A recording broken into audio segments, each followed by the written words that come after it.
देखिए तो आज का रूटीन है, रूटीन के अकॉर्डिंग हम लोग पढ़ना है बिजनेस स्टडी। क्लास 12 में हैं आप लोग। चैप्टर नंबर कौन सा है? चैप्टर नंबर बीएसटी का बुक है। यदि आपके पास एसके सिंह का बुक है बीएसटी का, तो चैप्टर 3 में आपको बीएसटी के अंदर पढ़ना है व्यावसायिक वातावरण। व्यावसायिक वातावरण के अंदर हम लोग पहले भी बहुत सारा क्लास ले चुके हैं, ये के लिए व्यावसायिक वातावरण पर हम लोग चर्चा कर चुके हैं पहले भी। आज हम लोग चर्चा करेंगे, डिस्कशन करेंगे, वो है भारत में आर्थिक वातावरण के बारे में। ठीक है,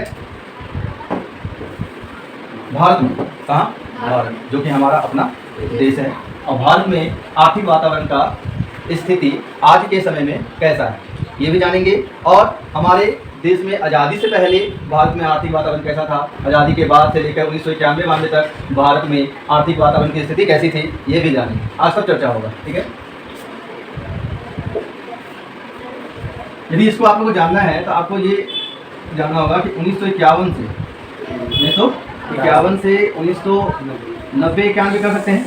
1951 से 1990 91 तक, और फिर 1990 91 के बाद। ठीक है, दो भागों में बांट देंगे। यदि हम लोग को भारत में आर्थिक वातावरण को समझना है, इसे दो भागों में बांट कर समझेंगे।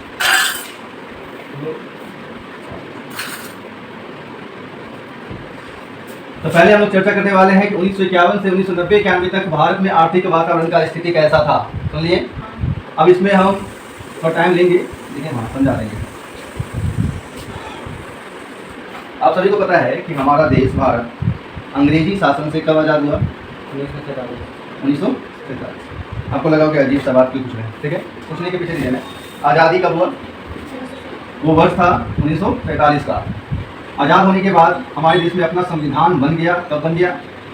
26 नवंबर 1950 नहीं 49 को बन गया, लेकिन वो लागू हुआ देश में 26 जनवरी 1950। क्यों लागू हुआ? बन तो यहाँ गया था, यहाँ क्यों लागू हुआ? 2 महीना लेट क्यों किया गया? उसके पीछे इतिहास है, तभी हम इतिहास नहीं पढ़ रहे, इसके बारे में बताया जाएगा सब। ठीक है, अब जब अपना संविधान देश में लागू हो गया तो पहला चुनाव हुआ, पहला चुनाव आम चुनाव हुआ पहला। ठीक है, और वो चुनाव था प्रधानमंत्री जी का। किसका?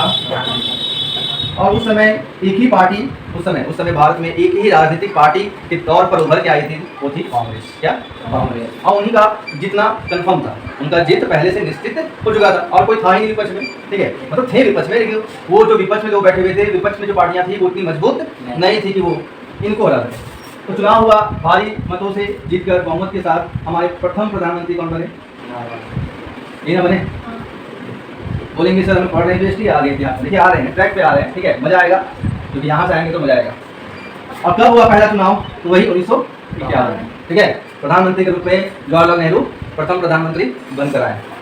और इन्होंने देखो 1951 को आज़ादी से पहले, 1947 से पहले, 1947 से पहले देश में था अंग्रेजों का शासन। अंग्रेज यहाँ से लूटने आए थे। ठीक है, जितना भी यहाँ पर संसाधन है, कच्चा सामग्री है, सब लूट कर ले गए। लूट कर ही बोलेंगे ना, पूछ कर तो नहीं ले गए, हमारी सहमति से तो नहीं ले गए हैं कि कहेंगे कि यहाँ ले जाइए। ठीक है, व्यापारी तो नहीं थे, आए थे व्यापारी बन के, लेकिन फिर वो हमारे प्रशासक बन गए, हमारे ऊपर शासन करने लगे। क्योंकि हमारे अंदर, भारतीयों के अंदर एक बहुत बड़ा कमी है कि हमारे में एकता नहीं है, बहुत एकता की कमी है। यहाँ भाई भाई एक नहीं है, एक भाई आगे बढ़ रहा है, उसको दिलाने के लिए दुश्मन लगा देते हैं और उस भाई को पीछे खींच देते हैं। तो ऐसा स्थिति है भारत में। तो आसानी से कोई भी शासन कर सकता है, आज भी कोई चाह लेगा तो आसानी से हमारे ऊपर शासन करेगा, क्योंकि हम लोग बहुत जल्दी ही क्या हो जाते हैं, टूट जाते हैं। ठीक है, तो 47 से पहले देश में क्या स्थिति था? देश में भुखमरी था, देश में बेरोजगारी था। भुखमरी और बेरोजगारी देश में था या नहीं था? बिल्कुल था, क्योंकि रोजगार था नहीं। ठीक ना, तो रोजगार है ही नहीं तो पैसा नहीं, पैसा नहीं तो खाना कहाँ जाएगा, फ्री में आएगा। तो भुखमरी और बेरोजगारी का आंदा था उस समय स्थिति था। तो जब देश का प्रशासन हमारे देश के लोगों के पास आया, अपने देश के लोग जो अपने थे, जो भारतीय थे, तब उन्होंने इस भुखमरी, इस बेरोजगारी को दूर करने के लिए क्या किया? तो सबसे प्रथम कार्य, काम तो बहुत सारे किए होंगे, लेकिन हम आर्थिक वातावरण पढ़ रहे हैं तो उसके अनुसार बता रहे हैं कि अपने देश की अर्थव्यवस्था को ठीक करने के लिए, आर्थिक स्थिति को अच्छा बनाने के लिए नेहरू जी का एक यहाँ पर कार्य तारीफ लायक है कि वो एक योजना बनाए। क्या बनाए? योजना। उस योजना का नाम रखे पंचवर्षीय योजना। कौन सा योजना?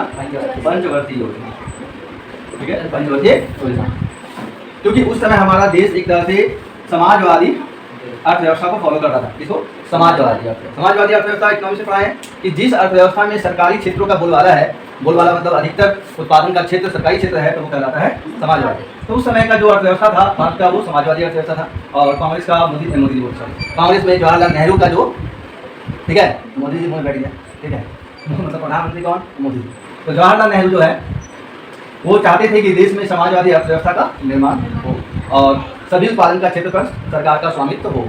और इसी उद्देश्य के साथ वो आगे बढ़े और एक योजना बनाए और उस योजना को चलाए भी, जिसका नाम था पंचवर्षीय योजना। जैसे 5 साल में सरकार बदलती है, उसी तरह 5 साल में उसमें योजना भी बदलता था। उन 5 सालों में पहले प्लानिंग पहले कर दिया जाता था। पंचवर्षीय योजना, योजना मतलब वही इंग्लिश प्लानिंग होते हैं ना, तो 5 वर्ष पहले प्लान किया जाता था कि कौन सा क्षेत्र भारत में कमजोर है, किसको इस 5 साल में ठीक करना है। ये होता है पंचवर्षीय योजना। तो प्रथम योजना आपका 51 से 56 तक चला, फिर दूसरा पंचवर्षीय योजना आया, फिर तीसरा आया, चौथा आया, पांचवा आया, लेकिन 2017 तक 11वां, ये बात नोट करेंगे घर पे जाके। अभी क्या क्या नोट करोगे बताएंगे अभी, ठीक है, लेकिन अभी सुनिए, 11वां पंचवर्षीय योजना 2017 तक चला। सुनाई दिया? 11वां पंचवर्षीय योजना। यदि हम बोलेंगे 11 गुने 5 तो कह सकते हैं ना कि 55 साल तक योजना चला। लेकिन ऐसा नहीं है, बीच बीच में कुछ योजना, बीच बीच में पूरा इतिहास हमने बताएंगे। ऐसे फर्स्ट ईयर इकोनॉमिक्स में था ये बात कि बीच में 66 मतलब 60 से लेकर 70 के बीच में कुछ ऐसा समय आया था जिसमें 5 साल का योजना नहीं बना था, 1 साल का बना था, 1 वर्षीय योजना भी बना था। तो वो नहीं बोलेंगे कि 55 साल तक योजना चला, लेकिन इतना कहेंगे कि आपका पंचवर्षीय योजना 2017 तक चला, वो 11वां नंबर का पंचवर्षीय योजना था। और 2017 के बाद जो 12वां पंचवर्षीय योजना शुरू होना था, 12वां, वो मोदी जी हटा दिए। मोदी जी क्या कर दिए? हटा दिए, बोल दिए कि अब पंचवर्षीय योजना पे काम नहीं होगा। और एक चीज सुनो, ये जो जवाहरलाल नेहरू थे उस समय जो ये पंचवर्षीय योजना चलाने के लिए एक संगठन का स्थापना किए थे, एक संगठन का स्थापना किए थे। उस संगठन का नाम था, दिमाग नहीं लग रहा है, कुछ योजना समिति करके कुछ था, ठीक है, क्या था? योजना समिति। उसका भी नाम मोदी जी चेंज कर दिए, उसका नाम नीति कर दिया। अभी नहीं किए, वो पहले कर दिए। जो संगठन का नाम था, जो पंचवर्षीय योजना को बनाता था, उसको चलाता था, उस पर काम करता था, उसका प्रबंध करता था, उसका नाम था, शायद अभी हम कंफर्म नहीं है, ठीक ना, उसका नाम भूल रहे हैं, मतलब मुंह पे नहीं आ रहा है, योजना समिति, शायद यही था, योजना समिति, ठीक ना। अब कंफर्म नहीं है, ये पढ़ाते दौरान आ गया तो बता देंगे, ठीक ना। लेकिन उसका भी नाम क्या कर दिए? चेंज कर दिए, नहीं, योजना आयोग, याद आ गया। उस संगठन का नाम क्या था? योजना आयोग। जवाहरलाल नेहरू इस संगठन का स्थापना किए थे और इसका काम था यही पंचवर्षीय योजना बनाना, उसको प्रबंध करना, उसको प्रबंध करना, उसको संचालित करना, चलाना। तो 2017 में तो 12वां पंचवर्षीय योजना बंद कर दिया गया, तो उस समय नाम भी चेंज कर दिया गया। उस योजना आयोग का नाम क्या रख दिया गया? नीति आयोग। नहीं दिया, कुछ इन्फॉर्मेशन नहीं मिला अभी तक, कुछ नया नहीं जानकारी मिल रहा है आप लोगों को। अभी क्या क्या नया जानकारी मिला सब बताने वाले हैं। ऊपर से ये भी जान लो कि योजना आयोग का जो अध्यक्ष होता है, योजना आयोग जो संगठन है, इस संगठन का जो अध्यक्ष होता है वो हमेशा प्रधानमंत्री ही होता है।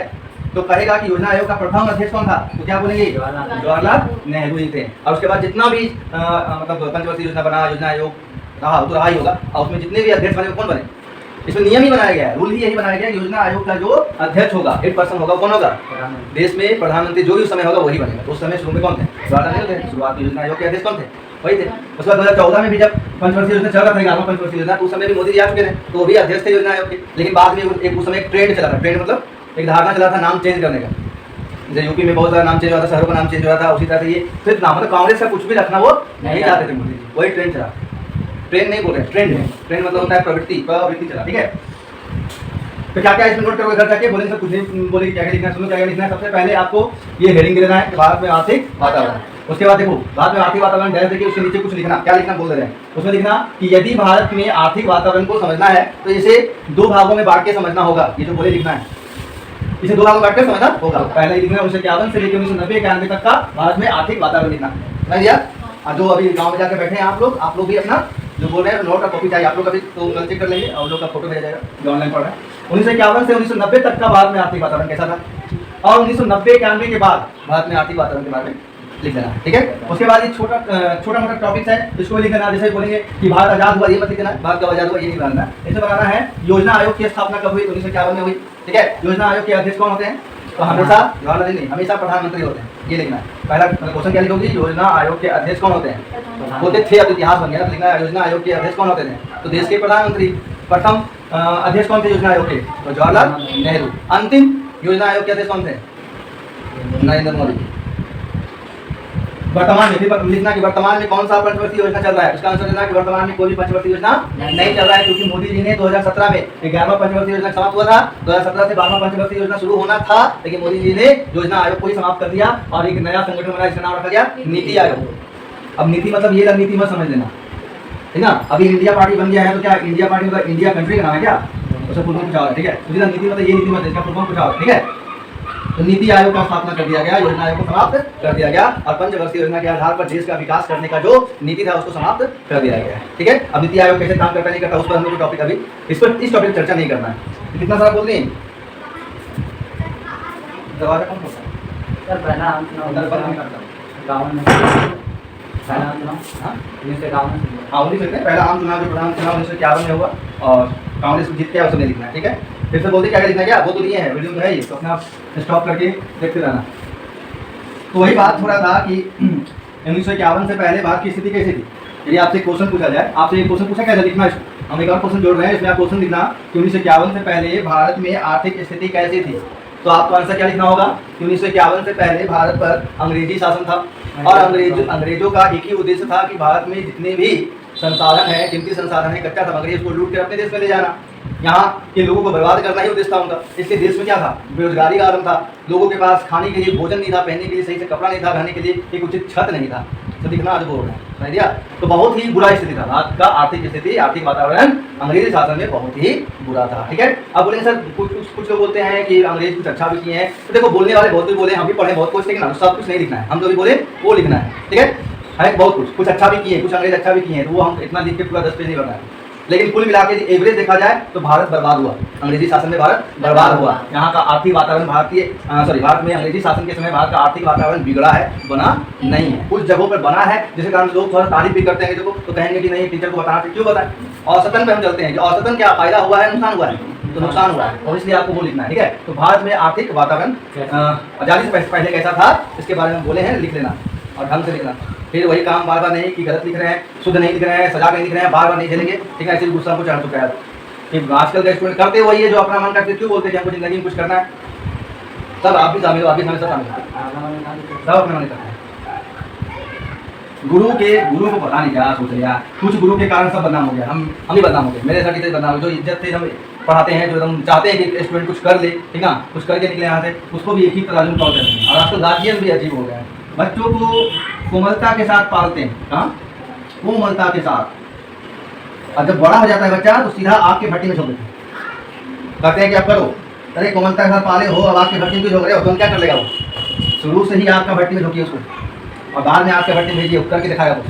शुरू में उसको कोमलता, अभी क्या होगा, हाँ अभी वो गाँव में जो बैठे हैं तो वीडियो सुनेंगे, ठीक है, क्यों गए तकनीक करेंगे, आज मौसम ठीक हो गया, वो सब नहीं होता है, गर्मी ठंडा। बता रहे हैं कि 12 अभी परसों की कहानी है, बताए थे कल क्या, परसों के टाइम में मैम को लेके हम 12 बजे कहीं छोड़ने गए थे और उसके 2 बजे वापस आने गए थे। 12 बजे जो गए, जो हाल मेरा हुआ है, मैं पूरा मतलब कहते हीट वेव जो कहता है, आग बरस रहा है, चेहरे पे आग, पैर में आग, ऐसा हुआ फिर। ठीक है, और उसमें भी हम देखे हैं 12 बजे 2 बजे दोनों टाइम में देखे हैं कुछ लड़कियाँ, अब जो वेशभूषा पकड़ में आ जाता है, ठीक है, कि सब स्टूडेंट हैं, बैग लिए हुए हैं, ठीक है, और यहाँ तक कि वो लोग होता है ना कि अपना सेफ्टी के लिए कपड़ा ले लिए हैं, छाता ले लिए, कुछ नहीं, पढ़ने जा रहे हैं, तो पता चला बैग लेके जा रहे हैं, कहीं पढ़ने ले जा रहे हैं। उन लोग कैसा स्टूडेंट है, 2 बजे पढ़ने कौन सा सेंटर में जाता है, लोग कौन सेंटर पागल है 2 बजे बुलाता है, पागल है कोई पागल नहीं है, सेंटर वाला भी मजबूर है, और स्टूडेंट जिसको कुछ करना है वो 2 बजे भी जाकर पढ़ेगा। ठीक है, लेकिन हाँ सेफ्टी यूज करना चाहिए। लेकिन क्या बोले, कोमलता के साथ पालते हैं, अचानक आपके भट्टी में झोंकते हैं, इसीलिए बाद में बच्चों के साथ और गार्जियन के साथ रिश्ता बिगड़ जाता है। बेटा लगता है या बेटे को खास से बोलेंगे कि अभी भी हमारा जो समाज है पुरुष प्रधान देश है, हमारा समाज पुरुष प्रधान समाज है, अभी पुरुषों को कमाई निकालना पड़ता है ना। ठीक है, तो इसको अभी से थोड़ा सा दबाना पड़ेगा, नहीं दबिएगा तो नहीं बनिएगा कुछ। तो हमको नहीं लगता है कि आपके उद्देश्य, आप लोगों का उद्देश्य सही नहीं, सही बताते, कोई उद्देश्य नहीं। कितना हम आप लोग को दिमाग में डालें कि आप लोग कोई उद्देश्य लेके नहीं चल रहे हैं, तो कम से कम क्या, कम से कम गवर्नमेंट जॉब तो चाहिए। बोलिए अगर कॉमर्स लिए हैं और गवर्नमेंट जॉब, यही तो है आजकल तो कॉमर्स नहीं लेता है, क्योंकि एक धारणा फैलाया गया है कि कॉमर्स के स्टूडेंट सरकारी नौकरी नहीं ले पाते हैं। बिल्कुल गलत धारणा है। लाखों एग्जाम्पल है जो कॉमर्स के स्टूडेंट नौकरी लिए, मेरे ही बैचमेट लोग, हमारे मेरे जितने सब बैच में थे सब गवर्नमेंट जॉब में, सब कॉमर्स से थे। एक इनकम टैक्स ऑफिसर है, MPS में है, कुछ डिफेंस में है, कुछ कहीं कहीं सब लगा पड़ा हुआ है, समझे। अरे ज़्यादा नहीं दिए, 12th पास करो, एज हो जाएगा, लेकिन ठीक है, नहीं भी हुआ तो अच्छा है, कम है तो अच्छा है, मौका मिलेगा समय तैयारी करने का। Combined higher secondary level exam government job है, सेंट्रल लेवल का दीजिए, CHSL मतलब झारखंड CHSL नहीं देना है। यदि आप यहाँ के निवासी तो यहाँ भी दे सकते, कोई दिक्कत नहीं है, क्योंकि झारखंड में प्रॉब्लम है, झारखंड का CHSL निकले, CGL निकले, कुछ निकले, यहाँ एग्जाम कब होगा, एग्जाम होने के बाद भी पोस्टिंग होगा नहीं होगा, तो गारंटी नहीं होता है, तो CHSL करने होता है। इसके लिए बोले तैयारी करो, तैयारी करवा रहे हैं और गारंटी देते हैं कि 2024 में स्टार्ट कीजिएगा, आपका 25 में 12 कंप्लीट होगा, 26 में आपका गवर्नमेंट जॉब लग जाएगा। कौन चाहता है आप लोग चाहते हो? वो नहीं चाहते, बोल रहे हैं बुरा लगेगा, नहीं चाहते। हम जो बोलते करते हैं नहीं करते हैं, अपना बंद कर करते हैं, करिए अपना बंद। फिर नाटक मत कीजिए मेरे सामने की हम पढ़ना चाहते हैं। ट्वेल्थ करने आए हो, ट्वेल्थ करो, घर जाओ, सुतो आराम और क्या यही करना है, वही करता है सुरेश। तो जाके खटेगा, जाके मुंबई दिल्ली जाके 18 घंटा 14 घंटा 15 काम करेगा, 20 हज़ार मिलेगा, रोएगा बैठ के काश पढ़ लिए थे, काश जाओ। अभी तो मौज मस्ती करने के मूड में आप नहीं ना है, सब है। एक दिन इधर चले जाएंगे, एक दिन उधर चले जाएंगे, एक दिन दुकान पड़ जाता है, एक दिन वो होता है करते यही सब करते हैं। यही हमारा भारत लिखे, यही हमारे भारत की एग्जाम में आज। लेकिन ये नहीं बोलेंगे कि आप लोग कारण सब बदनाम नहीं करेंगे। यहाँ पर काफ़ी बच्चे हैं जो सीरियस होते हैं अपने कैरियर के लिए, बहुत सीरियस होते हैं, बहुत ही ज़्यादा सीरियस। उनको देख के हम मोटिवेट हो जाते हैं कि इतना सीरियस कैसे स्टूडेंट होता है, उसको कुछ नहीं सोचता है, कुछ नहीं दिखता है, सिर्फ कुछ करना है और जो भी करना है उसी का तैयारी करना। आप लोग पास टारगेट नहीं है, क्योंकि आजकल अधिकतर झारखंड बोर्ड के बच्चों में देखा गया कि टारगेट नहीं है, तो हम तो दे देंगे टारगेट, करो इसको। अच्छा आप लोग सीए करना है, नहीं आपको दिखता नहीं है कि आप सीए तक रुक पाओगे, सीए करोगे, सीपीटी निकालोगे, एमबीए करोगे, बहुत सारा ऑप्शन है। नहीं ये करो ना, ये करने के लिए बोल रहे हैं, नहीं करते। चलिए आर्थिक भाग में आर्थिक वातावरण को दो भागों में बांट के समझेंगे। पहला था 1951 से लेकर 1951 से लेकर 1990 क्या लिख दो, 90 फाइनेंशियल ईयर चलता है ना, वित्तीय वर्ष, इसीलिए बोल रहे हैं 90। इसका तो बता ही दिए, इसमें क्या बताया, इसमें बता ही दिए कि 1951 में जब देश में पहला सरकार बना, प्रथम प्रधानमंत्री के रूप में जवाहरलाल नेहरू प्रधानमंत्री के पद पर नियुक्त हुए, तो उन्होंने सबसे पहला काम किया कि एक संगठन का स्थापना किया जिसका नाम था योजना आयोग। इस योजना आयोग के अध्यक्ष हमेशा देश के प्रधानमंत्री ही होते थे, ठीक है। और ये पंचवर्षीय योजना बनाते थे। पंचवर्षीय योजना 5 सालों के लिए काम होता था। जो क्षेत्र भारत में कमजोर था उस क्षेत्र पे 5 साल में काम होता था, चाहे वो खेती का काम हो, चाहे उद्योग का काम हो, चाहे रोड का काम हो, चाहे जो भी हो, वो होते रहा। 11वां पंचवर्षीय योजना 2017 तक रहा और 2017 में मोदी जी का शासन आ गया था, बीजेपी का शासन आ गया था। मोदी जी ने योजना आयोग को बंद करके समाप्त करके एक नया आयोग का स्थापना किया जिसका नाम था नीति, और वहां से पंचवर्षीय योजना समाप्ति कर दिया। ये तो हो गया।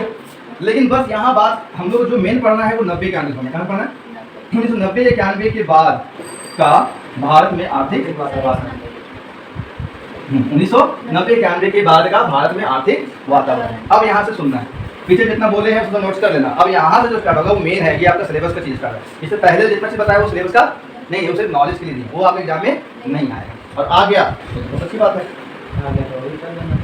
मान लो कि एमसीक्यू में आ गया कि योजना आयोग के अध्यक्ष कौन होते थे, तो देश के प्रधानमंत्री होते थे। प्रथम अध्यक्ष कौन थे सब पूछेगा नहीं, लेकिन हम बोल रहे थे। अब ध्यान देखो 90-91 के बाद भारत में आर्थिक वातावरण क्या होगा, ध्यान से देखना ना। सबसे पहली बार 90-91 कुछ कहानी बताएंगे आपको। 90-91 के समय क्या हुआ, हेलो ध्यान से सुनना, उसके बाद बोलेंगे यहाँ बताएंगे कौन सा क्वेश्चन लिखना, क्या आंसर लिखना। 90-91 के समय भारत का जो आर्थिक स्थिति है ना, कौन सा स्थिति, आर्थिक स्थिति एकदम जर्जर हो गया था। जर्जर मतलब जर्जर टूटा फूटा, एकदम खराब तो कर सकते हैं, एकदम डाउनफॉल में चला गया था हमारा आर्थिक व्यवस्था, ठीक है। आर्थिक वातावरण यहाँ बहुत ही खराब हो चुका था।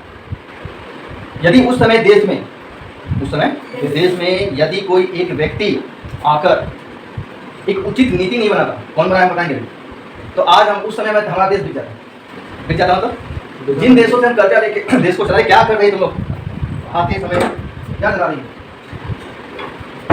बड़ा डिस्टर्बेंस और डिस्टर्बेंस। नीति बनाने में अहम भूमिका उस समय जो निभाए बताएंगे, लेकिन बता रहे उस समय बहुत ही जर्जर स्थिति था। हम तो कहेंगे कि अंग्रेजी शासन में जितना जर्जर स्थिति नहीं हुआ ना, उतना खराब स्थिति, उतना खराब आर्थिक स्थिति भारत का 90-91 से पहले हो गया था। अब बोलेंगे तो क्या हो गया था, खुल के बताइए, तो वही बोलेंगे बेरोजगारी तो था ही, भुखमरी तो था ही, देश पर कर्जा इतना हो गया था कि जो देश कर्जा दिए थे वो कभी भी शर्त के अनुसार, समझौते के अनुसार, जो भी समझौता हुआ वो कर्ज देते समय उसके अनुसार देश पर कब्जा कर सकते थे।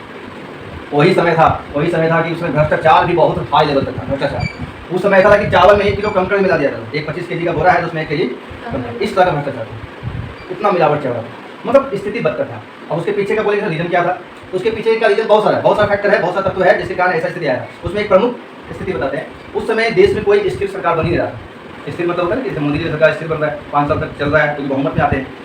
लेकिन उस समय चुनाव होता था और बहुमत में कोई सरकार आता ही नहीं था, खिचड़ी सरकार आता था। खिचड़ी मतलब समझते हो ना, 2-4 पार्टी मिलकर मेजोरिटी पूरा करके उसमें एक कैंडिडेट को प्रधानमंत्री बना लिया, ऐसे होता। अब उसका पूरा इतिहास नहीं बताएंगे हम लोग, हिस्ट्री पढ़ रहे तो इतिहास नहीं पढ़ रहे कि हम पूरा इतिहास बताएं, ठीक है। तो ऐसा ही था। तो पहला एक कारण आपका एक तो बता दिए कि उस समय देश में स्थिर सरकार नहीं थी, मतलब 2 दिन के लिए कोई आया, 1 महीना के लिए कोई आया, तो 1 साल के लिए कोई आया, ऐसे चला था। किसी को समय दोगे देश को संभालेंगे तो ना, तो 90-91 के समय में एक ऐसा स्थिति आया कि उस समय का जो भी सरकार था, उस सरकार में वित्त मंत्री के रूप में कौन था? वित्त मंत्री के रूप में उस समय का सरकार, और कांग्रेस ही था। कौन था? मिली, मतलब ये नहीं कांग्रेस का बहुमत था, लेकिन मिला जुला हुआ था। वित्त मंत्री उसमें कौन थे? मन और मोहन, मनमोहन सिंह। कौन थे? डॉक्टर मनमोहन सिंह उस समय के वित्त मंत्री। वित्त मतलब धन, धन का मंत्री, धनों का व्यवस्था, धनों का प्रबंधन यही करते थे वित्त मंत्री, जिसमें फिनांस मिनिस्टर कहा जाता है। इन्होंने जो किया ना, ये तो हमारे प्रधानमंत्री बने हैं, पता है लोगों, मनमोहन सिंह प्रधानमंत्री थे ना। ये जो किया ना, इनके कारण आज हमारा देश है। आमने नमन। ये एक बहुत बड़े इकोनॉमिस्ट भी थे, इकोनॉमिस्ट अर्थशास्त्री भी थे, बहुत अच्छा जानकारी था। मतलब ये जिस क्षेत्र में योग्य थे ना, वही क्षेत्र उनको मिला काम में। जो आप जो पढ़ाई किया उसी क्षेत्र में काम मिल जाएगा, बहुत अच्छा काम करेंगे आप। ये भी अब बोलेंगे सर क्या कर दिए, सस्पेंस लग रहा है, तो बताइए क्या कर दिए।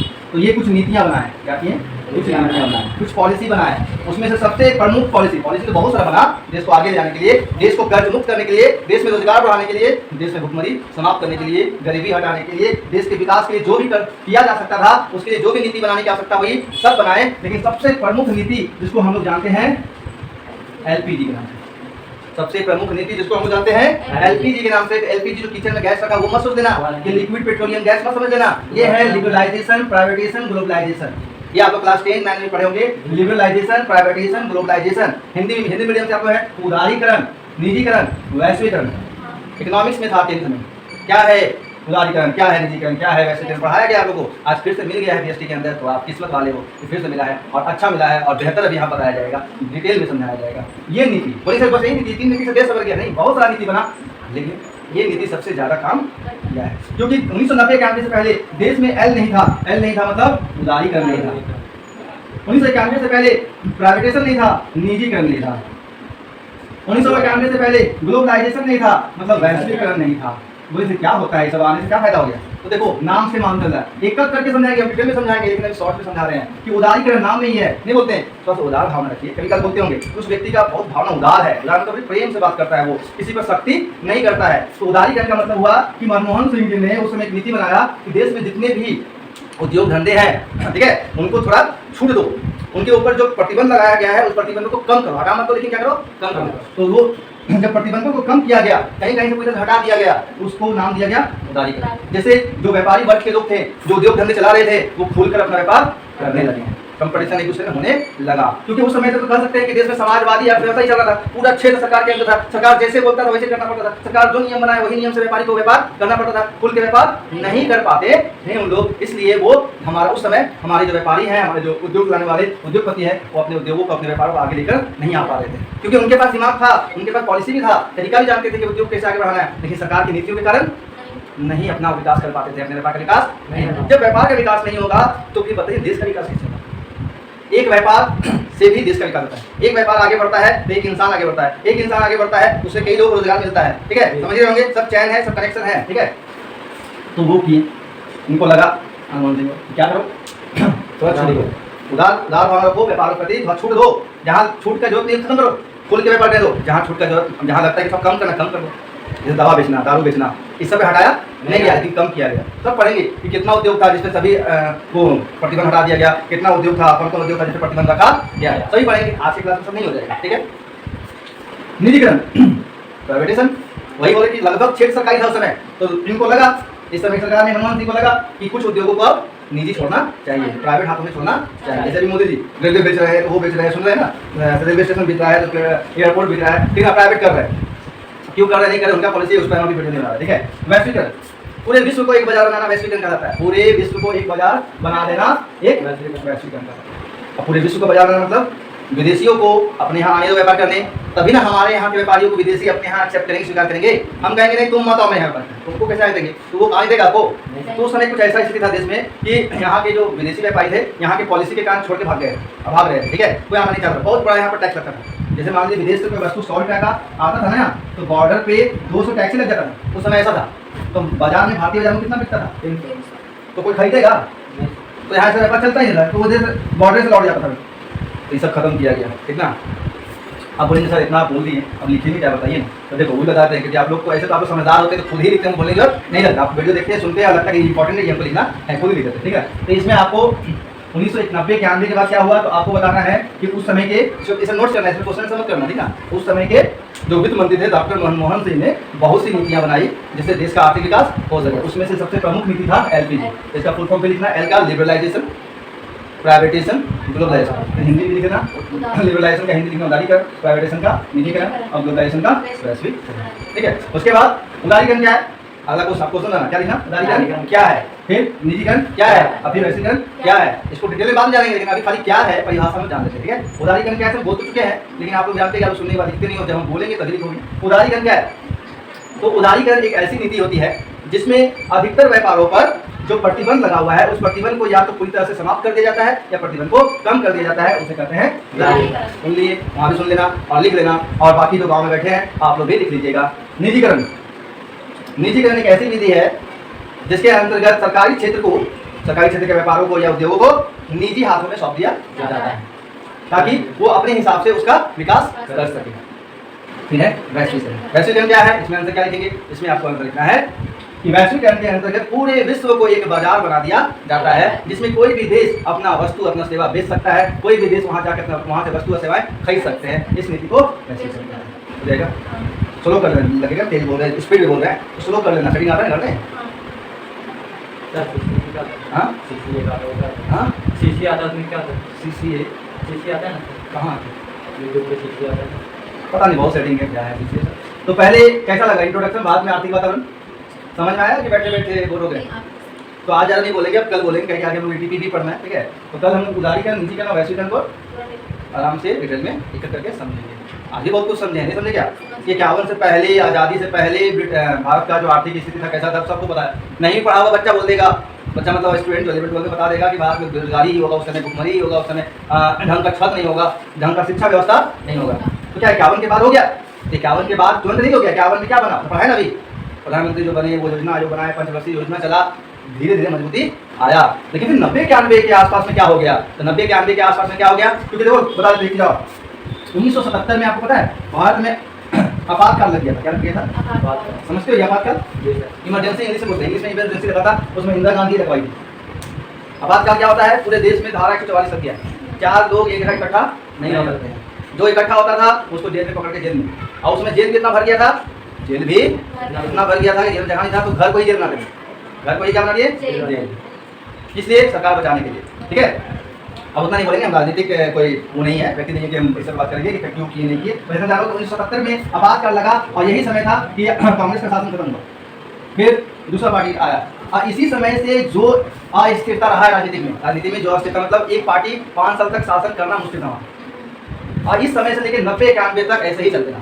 अब देश में जब स्थिर सरकार नहीं होता है, पता क्या होता है, वो कोई फैसला नहीं ले पाते हैं, वो कोई फैसला नहीं ले पाते हैं, अपने से समय पर भी नहीं ले पाते हैं, जिससे देश में ये सब समस्या आता है। इसीलिए कहा गया है कि डेमोक्रेसी में सरकार लेके आना है, चाहे वो घटिया काहे ना, चाहे वो लगता है कि वो काम नहीं करे और कोई है ही नहीं, जो पार्टी है वो घटिया है, नहीं काम करता है, और उससे दूसरा पार्टी है लेकिन उससे भी घटिया है, तो उसी पार्टी को आपको देना चाहिए। लेकिन बहुमत से दो, हम तो ये कहेंगे बहुमत दोगे तो कुछ तो अच्छा काम करेगा, कुछ तो फैसला करेगा, और यदि बहुमत नहीं देंगे हम लोग, कुछ वोट उसको दे देंगे, कुछ वोट उसको दे देंगे, तो यही लोग आपस में मिलकर फिर हम लोग को लूटेगा।